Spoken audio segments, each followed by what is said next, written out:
Olá, amigos do nosso programa de economia. Nós estamos aqui para conversar um pouco sobre como foi a semana passada e como a gente pensa um pouquinho na semana que vem. Na semana passada aconteceu que o mercado respirou um pouco aliviado pela absolvição do presidente Temer, mas com o aumento da cotação do dólar, que passou de 3,29 para 3,31, e as bolsas passaram por 3 dias de pequenas baixas, né? E 3 dias consecutivos, isto é, há realmente aquela incerteza no ar que o Banco Central nos falava. E as questões continuam muito preocupantes.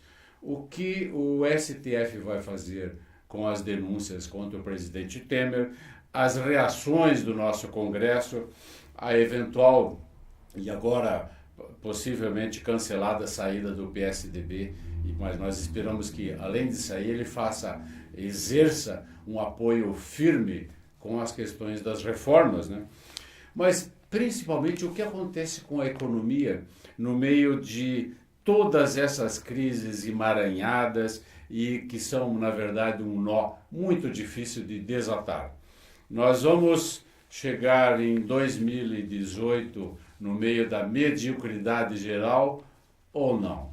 Vamos ver, porque muita coisa tem que acontecer.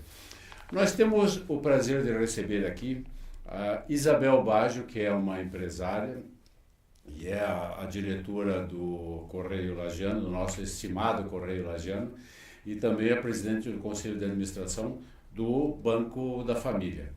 E nós gostaríamos então, Isabel, de primeira coisa perguntar: como que os empresários estão vendo, assim, tipicamente, toda essa, digamos assim, incerteza gerada pelos conflitos lá no Congresso e essa indefinição gerada por eles que vem de Brasília? Bom dia. Bom dia, professor. Obrigado pela oportunidade de estar aqui para conversar sobre um tema tão difícil, porque, enfim, os empresários e as pessoas do país estão aí esperando que as coisas aconteçam. Mas, de qualquer maneira, eu penso que, como a crise começou em 2014, novembro de 2014, outubro, que as coisas começaram a esse processo todo desencadear da própria Lava Jato, enfim, tudo isso que todos passamos, estas incertezas já fazem parte da nossa vida. É verdade. Então, como que nós vamos agir? Nós vamos agir não como se nada estivesse acontecendo, porque muita coisa está acontecendo. Mas, de qualquer maneira, nós temos que salvar as nossas empresas, fazendo com que elas sobrevivam a tudo isso, para que lá no fundo, lá no futuro, a gente veja, puxa, será que demos conta dessa situação? Mas o que me preocupa também é que hoje não existe mais quando uma empresa fecha, por exemplo, hoje, ou tem algum problema. Claro que a gestão é um dos pontos, mas todo esse movimento da economia é muito mais forte do que uma má gestão.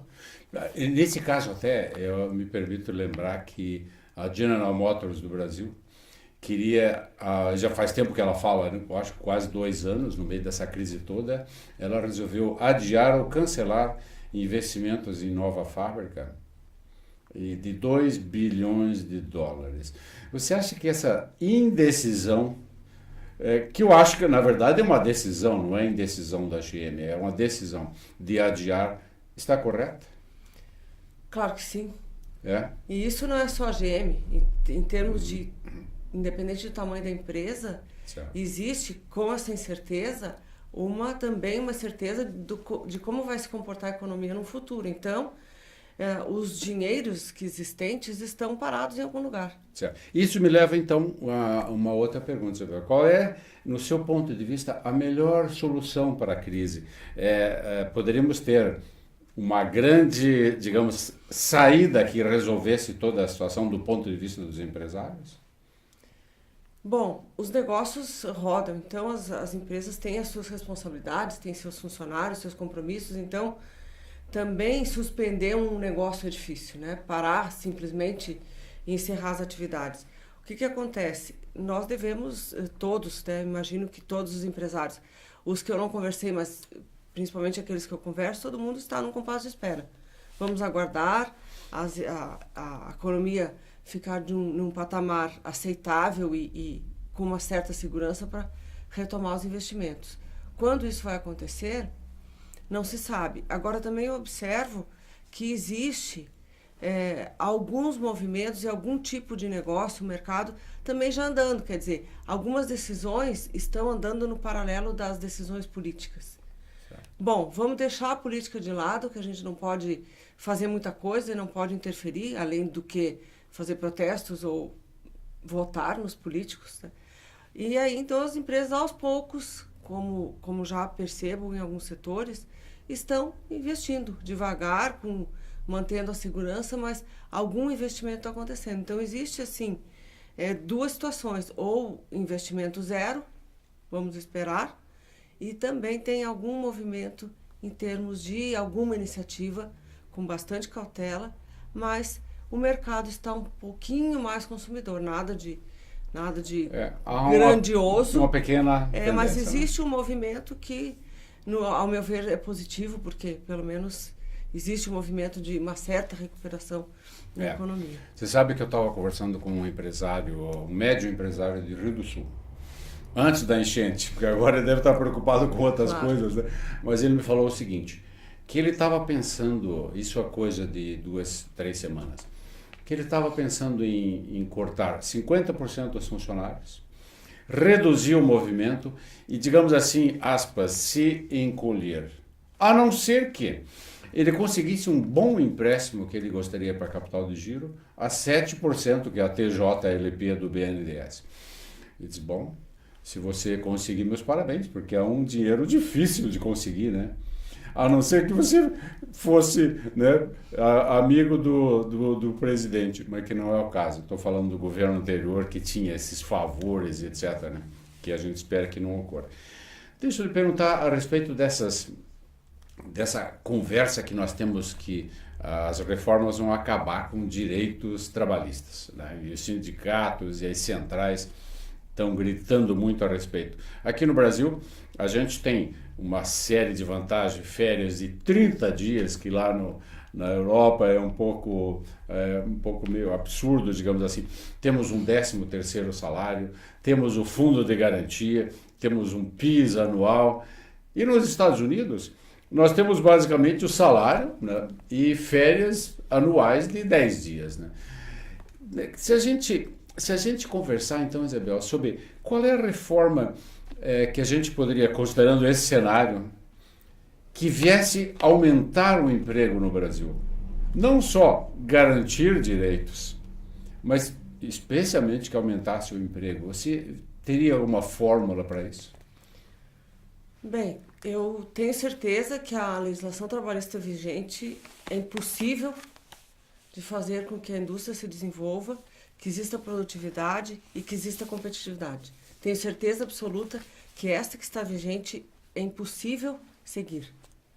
Impossível seguir porque, primeiramente, as empresas não têm mais condições de bancar isso.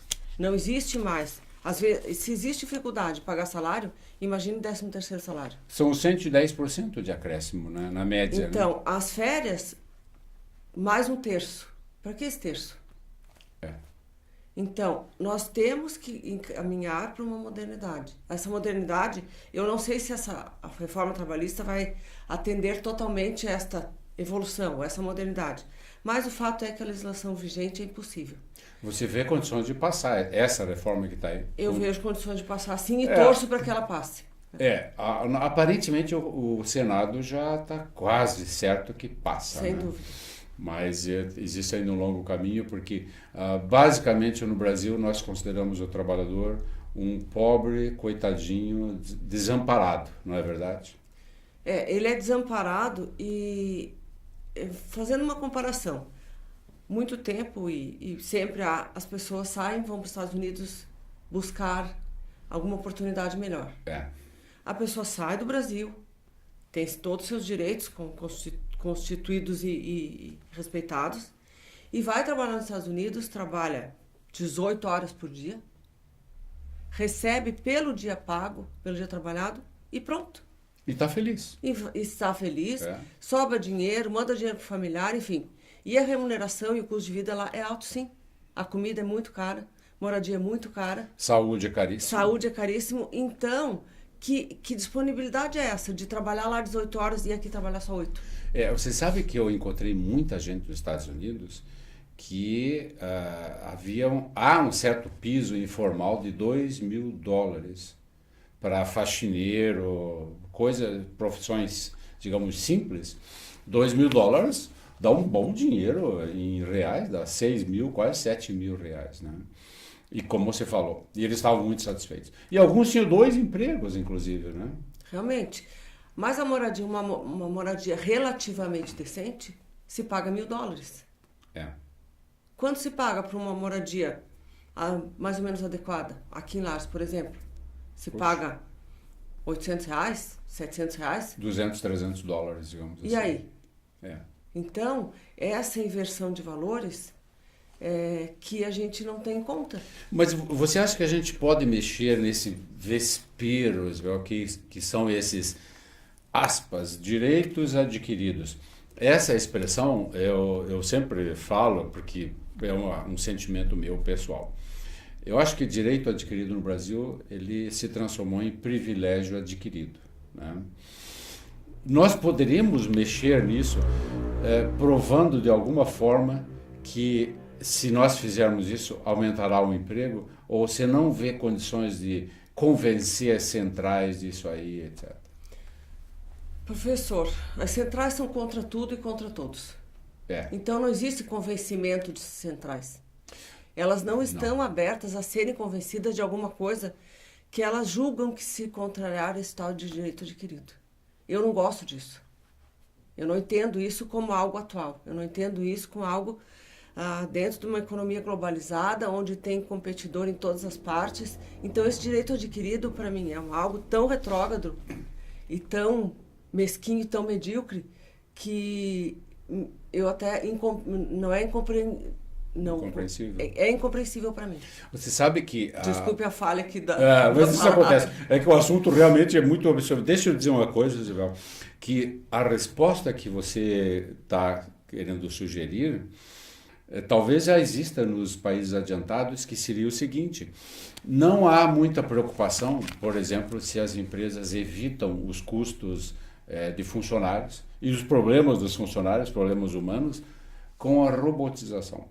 Aliás, tem um caso muito interessante agora, que é bastante conhecido, que a Adidas Adidas alemã, ela havia saído da Alemanha e foi para a China por causa dos custos da mão de obra muito baratos, né? Muito baixos, né? E agora ela está voltando para a Alemanha. Claro, era uma vantagem competitiva que ela entendia como positiva. Mas ela está voltando para a Alemanha sem trabalhadores. Exclusivamente ou quase exclusivamente com robôs. Bom, eu não ouvi falar, não li nada a respeito que os sindicatos alemães estivessem revoltados, que as centrais sindicais ou a população... Não, isso foi aceito como uma resposta do mercado. Você acha que a resposta para o mercado brasileiro vai ter que vir no médio e longo prazo com a crescente robotização? Bom, nós temos que nos adaptar, porque robotização significa produtividade.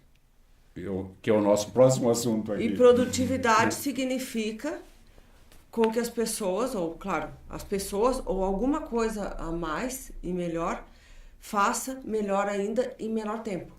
Perfeito. Então, se as pessoas se julgam coibidas dos seus direitos adquiridos,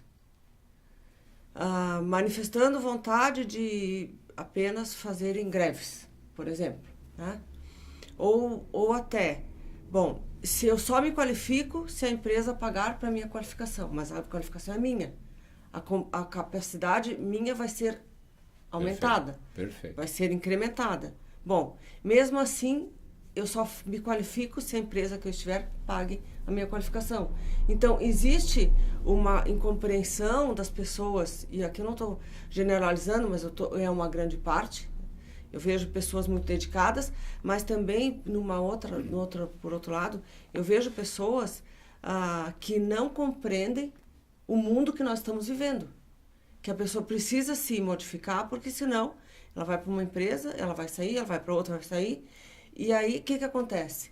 É muito mais fácil, talvez mais oneroso no início, mas muito mais fácil, um robô que você programa ele e ele produz com eficiência um produto de qualidade, na maior produtividade que ele possa oferecer, do que, às vezes, convencer uma pessoa de que 5 minutos ou 10 minutos que ela precise finalizar um trabalho e que passe do seu horário de trabalho e que ela já queira hora extra por 10, 15 minutos.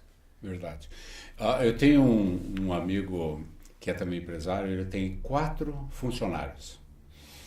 Ele disse, você não imagina a quantidade de problemas que eu tenho com 4 funcionários? E exatamente o que você acabou de dizer. Passa 5 minutos do horário de saída, eles ficam aborrecidos.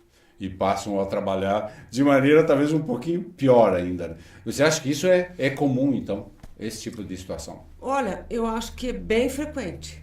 Não é a predominância, mas eu vejo assim, isso coisas muito pequenas, mas que no final das contas o empresário que está sempre aí, de prontidão, né? Ligado no mundo 24 horas por dia. Quando se depara com uma situação dessa, é decepcionante. Claro. Porque nós ainda não conseguimos chegar num tempo onde exista uma união, uma compreensão de que estamos dentro de um negócio, empregados e empregadores. Necessitamos dessa atividade para seguir o nosso trabalho, seguir remunerando aquelas pessoas que se empregam, remunerando o investimento que foi feito por parte do empregador e seguirmos lá na frente, olhando juntos um negócio bem sucedido ou mal sucedido. Nesse caso, me ocorre também perguntar para vocês o seguinte, essa cultura de ir à junta trabalhista fazer queixa, mesmo que com todos os direitos pagos escrupulosamente verificados, etc, etc. Por que isso acontece? Isso prova que o trabalhador, na verdade, não está pensando na manutenção da empresa e para ele, se a empresa vai à falência com uma grande multa, por exemplo, ou algo assim, ele não está preocupado. Essa cultura é a cultura getulista?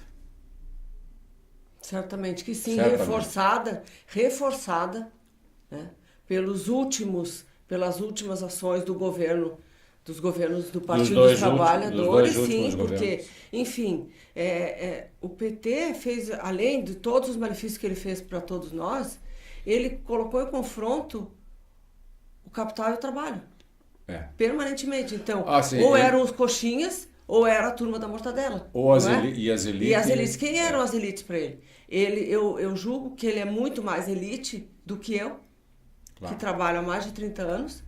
Verdade. E que não ganho carona em aviões a toda hora. E não tem um triplex em Exatamente. Santos, né? Então, quem é a elite? É ele ou sou eu? Ou é você?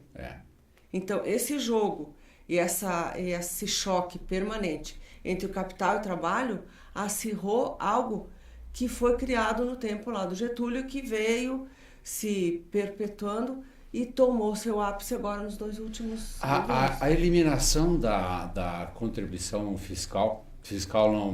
sindical, desculpe, vai obrigar que os sindicatos sejam mais ágeis e defendam melhor o trabalhador.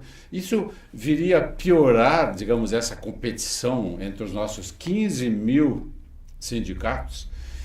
Essa competição que vai haver entre eles vai melhorar, digamos, essa questão de eles serem entidades que estão lá por interesse próprio, etc. Você acha que vai melhorar, inclusive, em termos da relação do empregado com o patrão? Vai melhorar, sim. Vai melhorar? O sindicato vai ser melhor, provavelmente. O sindicato ou vai ser melhor ou vai acabar. Certo. Ele vai ter que ser eficiente, ele vai ter que mostrar para o seu sindicalizado para que ele veio, e não simplesmente para dar mais um emprego, que é o que a maioria acontece. Então, a relação capital-trabalho vai ficar mais estreita, vai ficar mais próxima. Se a pessoa que está dentro de uma empresa não estiver satisfeita, ela não vai mais ter a bengala do sindicato para ir lá se queixar de uma coisa que ela simplesmente está sendo, às vezes, instigada a fazer. É uma proteção inútil, é uma proteção que só agrava uma situação que já não é amistosa, por conta de muito tempo de alimentação de uma situação conflituosa, e ela vai então ser muito mais honesta, porque vai ser mais próxima. Perfeitamente. Eu gostaria de perguntar a respeito de uma questão paralela, Isabel, que é o seguinte. O trabalhador brasileiro, de um modo geral, é então uma mão de obra difícil de lidar e pouco qualificada. E, por conseguinte, a produtividade, que é um assunto que talvez não interesse diretamente ao funcionário, mas interessa diretamente à empresa. Essa mão de obra tem essa característica realmente? Difícil e pouco qualificada. Você acha, em termos de mercado em geral, dá para dizer isso? Dá para dizer isso. Dá para dizer isso. Eu também quero dizer mais algumas coisas para salientar isso que eu penso. Com o advento das universidades no Brasil, né? O sonho de consumo, e eu acho que é muito, muito louvável isso, que as pessoas têm o sonho de consumo da universidade. Eu gosto mais, e acho que é muito mais produtivo, que a pessoa seja tecnicamente mais capacitada. Então, o ensino técnico, na minha opinião, é o que dá essa possibilidade de a pessoa realmente ter uma habilidade profunda em determinado tema. A faculdade é algo mais superficial, porque ela é mais ampla, e com a diminuição do preço e do custo das universidades, o ensino universitário ficou muito raso. Ao este ensino ficar muito raso, e todo mundo ter o sonho de ter faculdade, que eu acho que é meritório ter este sonho, então, o que a pessoa, quando recebemos currículos para trabalhar em qualquer área, você olha um currículo e diz, bom, o que este currículo quer nos dizer? E aí você se depara com um currículo e uma pessoa inapta. Perfeito. Despreparada. Uhum. Um jovem que tem lá seus 22, 23 anos, com o seu diploma, só que quando ele chega na hora de executar um trabalho, ele está incapaz. Ele está inabilitado. Porque aquele curso que lhe deu, aquele diploma tão sonhado, até imagino que se torne uma frustração. Porque o mundo real e o mundo imaginário. E Perfeito. essas duas coisas não se tangenciam. Elas não convergem. Elas simplesmente vão num paralelo de alguma coisa que o mundo real não pode aceitar. Tem mais um detalhe. Eu penso que os jovens, com o mundo, imersos no mundo digital, não sabem entrar numa empresa e realmente executar o seu trabalho. E aí eu digo mais. A pessoa chega numa empresa, é entrevistada, é feito uma avaliação, etc. Bom, ok, você está admitido. Passa uma semana, a pessoa diz que não consegue se adaptar porque é muito trabalho. O que é muito trabalho? Eu acho espantoso isso aí. Você está tangenciando uma outra questão também, Isabel, que digamos assim, mexer um pouco no ensino universitário e técnico no Brasil. O que me leva para a outra pergunta, que é dentro disso aí. Nós temos institutos federais. Nós temos, por exemplo, aqui na cidade, temos em Urupema 2 institutos federais exemplares, até onde eu sei, que eu conheço, né? Nós temos o Senai para a indústria, temos o Senac para o comércio, temos o Senat para o trabalho rural, temos as escolas profissionalizantes e temos as universidades. E com tudo isso aí, nós deveríamos ter um trabalhador melhor, não acha? Eu tive, eu quero ouvir o seu comentário, mas só para temperar essa situação, eu tive uma discussão com um diretor de uma dessas empresas E ele me disse que já é feito o melhor possível e que as coisas estão indo muito bem e que eles já fazem a melhor técnica que existe no mundo. O que, com todo respeito, eu discordo. Então, com toda essa estrutura, sem falar da estrutura privada, que também oferece coisas assim, né? Nós não poderíamos já ter um trabalhador melhor e mais produtivo, talvez? Certamente. Mas por que não conseguimos chegar nisso, então? Primeiro porque uma grande parte das pessoas nem pensa. Entendo. Nem pensa em se colocar, deixar seu tempo livre para estudar, para melhorar, para se qualificar. Certo. Por outro lado, talvez também para prejudicar ou para não evoluir nesse quesito, essas escolas fazem os seus planos de curso dentro dos seus escritórios e não estão olhando o que o mercado está aí pedindo. Bom, essa é uma questão muito antiga, né, Isabel, que diz que, sem falar especificamente, mas quem trabalha com a pedagogia, né, com o ensino, quer dizer, os pedagogos, não o profissional da pedagogia exatamente, mas os pedagogos, de modo geral, eles querem colocar muitas coisas. Por exemplo, eu conheço instituições, pessoalmente eu conheço instituições, estou falando de universidade, que para o mesmo curso elas têm 6 disciplinas no primeiro ano, digamos. E ao mesmo tempo eu conheço cursos universitários de outras instituições que têm 11 disciplinas. Bom, na minha opinião, né, as duas podem estar certas num certo contexto, né, mas tem algo errado no sistema. Por que vai se ensinar 11 disciplinas de todas as características possíveis e teóricas, ao passo que tem uma outra igualmente respeitável, ou mais ainda, que tem apenas 6? O que você acha que está acontecendo, então? Eu não estou falando exatamente do ensino técnico, porque eu não tenho informação a respeito dessa situação. De uma exigir 5 disciplinas que o aluno aprenda e passe, seja aprovado ali, e a outra exige o dobro disso aí. Eu acho uma situação incompreensível, mas talvez seja isso que você estava falando, então, né? De pedir coisas além da realidade.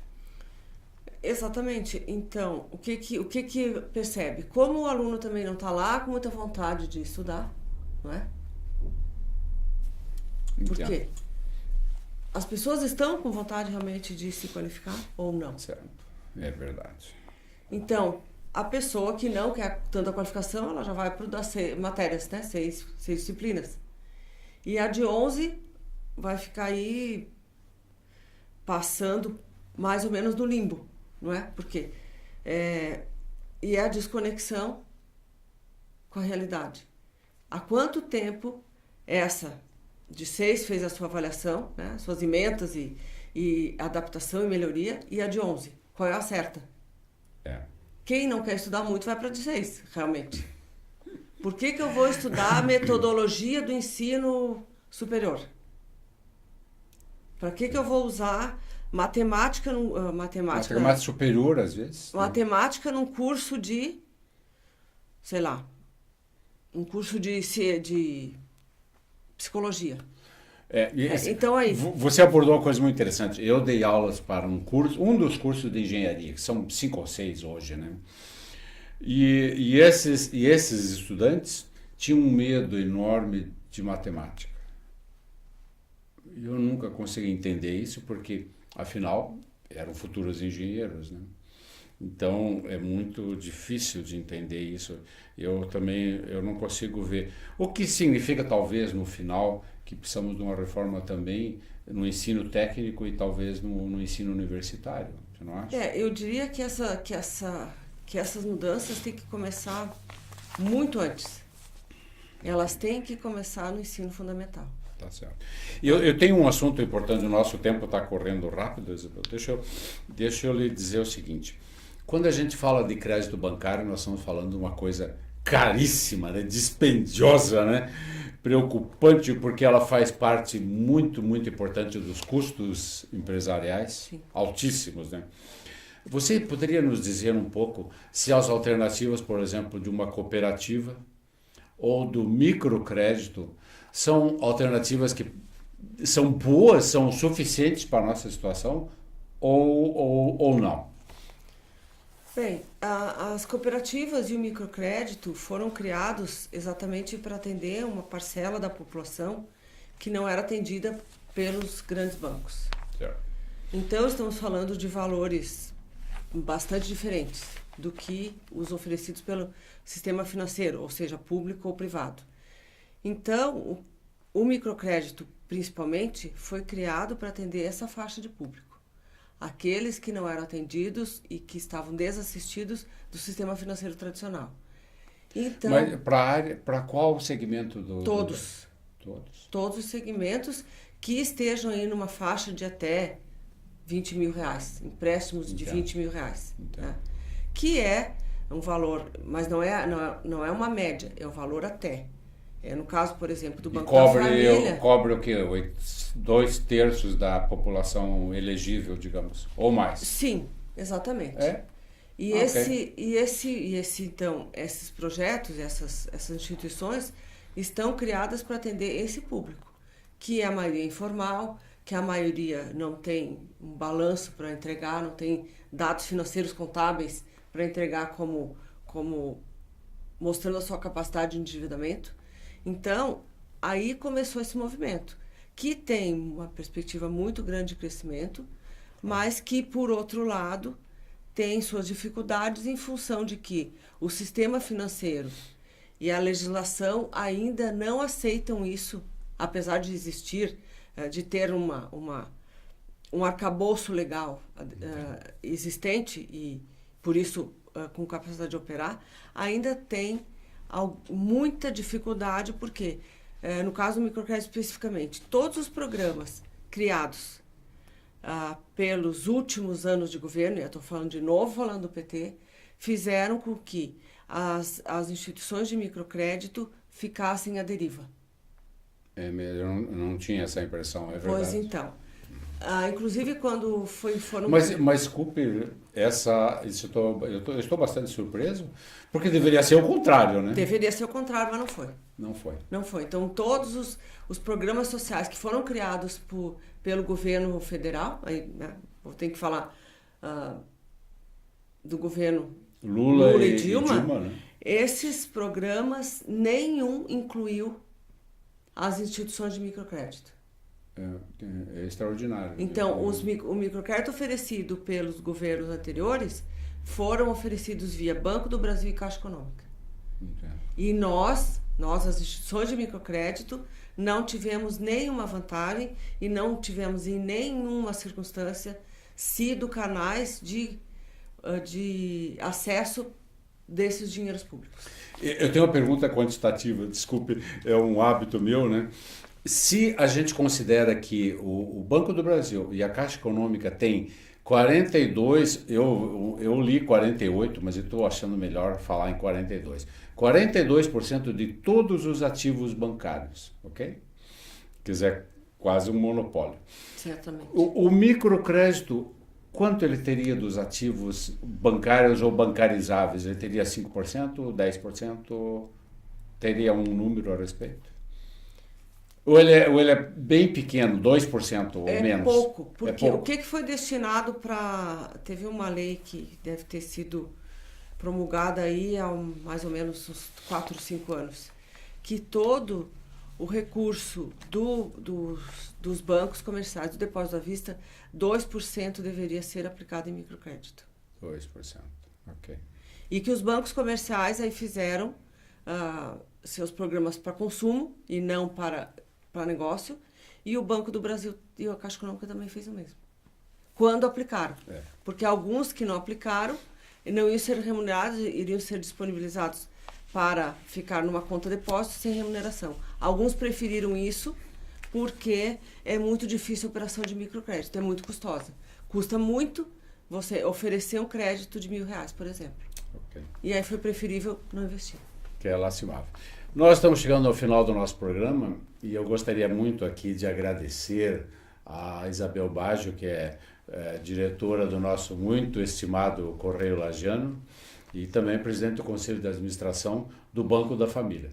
Isabel, se você quiser dizer alguma coisa quando nós estamos encerrando, fique à vontade. Bem, eu agradeço a oportunidade de estar aqui, é uma satisfação. Obrigado. Sempre é bom discutir sobre coisas que a gente vive o dia a dia, que às vezes a gente não tem oportunidade. E então eu coloco o Correio Lagiano à disposição. Obrigado. Quando quiser fazer uma visita, escrever algum texto, Okay. Enfim. E lembrar que sim, o Correio Lagiano tem buscado, ao longo de seus 78 anos, fazer a diferença na imprensa da Serra, né, como um canal de comunicação e aberto. Estamos aí investindo bastante em tecnologia para termos mais um canal, que é o mundo digital que está aí na nossa frente. Então, seguimos aí na luta de termos uma cidade melhor, uma serra melhor, para todos que acreditam poder viver aqui e muito bem. Ótimo. Se você quiser rever este programa ou programas anteriores, basta você ir ao YouTube e digitar Imagem TV e você verá todos o que você quer. Nós vamos nos encontrar semana que vem. Até lá!